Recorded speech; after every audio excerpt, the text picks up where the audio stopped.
आपण पाहत आहात खेड टाइम्स। आजच्या शॉर्ट स्टोरी मध्ये आपलं मनपूर्वक स्वागत।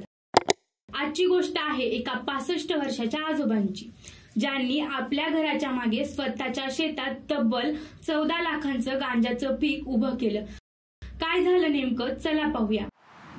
म्हाळुंगे MIDC पोलीस ठाण्याच्या हद्दीत पिंपरी चिंचवड गुन्हे शाखेच्या युनिट 3 चे पोलीस कर्मचारी राजकुमार हनुमंते आणि राहुल सूर्यवंशी हे कोरेगाव खुर्द गावात गस्त घालत असताना त्यांना एक महत्त्वाची बातमी मिळाली।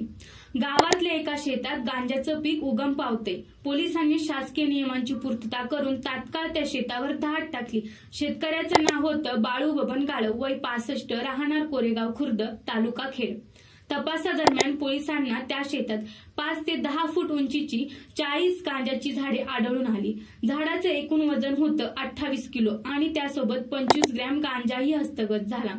या अंमली पदार्थाची एकूण बाजारभाव किंमत ठरली 14,01,250 रुपये। पोलिसांनी सर्व गांजा जप्त करत बाळू गाळव याला ताब्यात घेतलं आहे।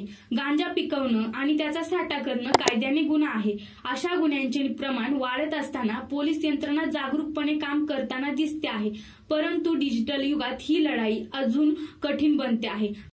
तर ही होती आजची शॉर्ट स्टोरी गांजाच्या शेतात हरवलेल्या एका आजोबांची। पुन्हा भेटूया एका नव्या बातमीसह। तोपर्यंत खेड टाइम्स पाहत रहा। धन्यवाद।